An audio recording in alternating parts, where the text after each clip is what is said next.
Good evening. I'm going to continue reading in Galatians chapter 3. We've been reading from this particular book and talking about the fact is just going in more detail about who the church is, who Israel is, and also concerning the Gentiles.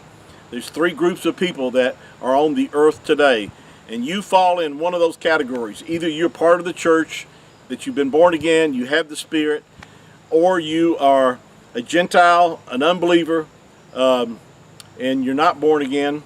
Or you could be a natural Jew and also not be born again, but be a natural descendant of Abraham. And so our Creator, as I mentioned in our previous sessions, that when He sees mankind on the earth today, you fall in one of those three categories. Now, the good news is that whether you are a Jew or Gentile, you can become part of the church. Now, the church age it started on the day of Shavuot or Pentecost, and the Spirit was given and poured out at that time. That's when the church began. Again, when I use the word church, I'm not talking about a church building. I'm not talking about Christianity per se or anything of this nature. I'm talking about an assembly or a group of people that the Messiah declared would be the set-apart ones that would recognize who He was and put their faith and trust in Him. He talked about this in Matthew chapter 16. And so we've already talked about that. So, and as I pointed out, once a Gentile puts his faith in the Messiah, he becomes part of the church. Once a Jew or a Yahudi puts his faith and trust in the Messiah, he's part of the church as well. And this is hard for a lot of messianic, and by the way, the word messianic is not even in the Bible. It's just a term that we've come up with for Jewish people who have put their faith and trust in the Messiah, and we've coined this phrase as being these people are messianic believers. Now, I don't say there's anything wrong with that, but I'm just saying that's not what the Scripture has to say, anything in regard to that. It just says that we're no longer Jew or Gentile. Once we put our faith and trust in the Messiah, we become one in Him. In fact, in Galatians chapter 3, this is stated in verse 28 of Galatians 3. Paul says, "There is neither Jew nor Greek or Gentile." That's really the better way of saying that. There's neither Jew nor Gentile. There's neither bond nor free. Neither is there male nor female. See, it doesn't matter if you're male or female, Jew or Gentile. You are all one in Yahushua HaMashiach. That's because the oneness that he's talking about here is the oneness of the Spirit and the oneness of the Ruach.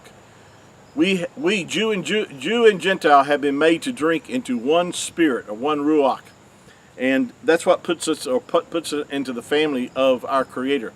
That's why we're all joined together. Now, at the rapture, the church will cease to exist, because at that point, Yahuwah would turn His whole attention upon the nation of Yasharel. There'll be not one person left on the earth that's born again when the rapture happens. There'll be all unbelievers. But there'll be during this 7-year time frame, there'll be the gospel being preached by the two witnesses. There'll be the gospel being preached by angels during this time frame. There'll be men and women that will be saved during the tribulation, but they won't be part of the church. They'll be saved if they endure the tribulation and they live through the 7-year time frame.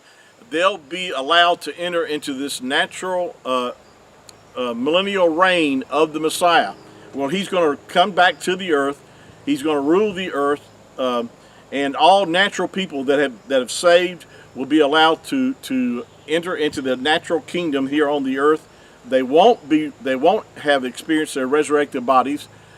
They will still have the ability to sin. They will still have reproduce and have children. They'll continue on, and life, the longevity of life will be extended during this time frame. And all the sinners that are left on the earth, they'll be taken off the earth at that time, and they'll be cast into the lake of fire. The Bible talks about that. This is where the wheat and the tares parable comes into play. Also with the parable about the goat and the sheep. The sheep and the goats will be separated.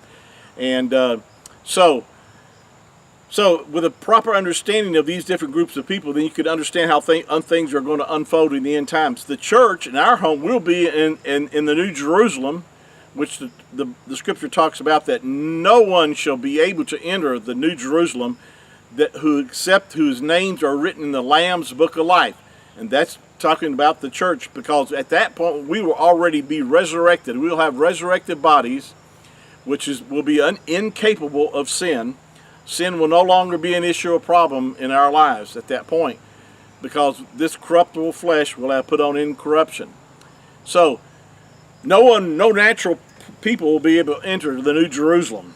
Only those that are written in the Lamb's Book of Life, which is talking about the church, people, Jew and Gentiles that are born again.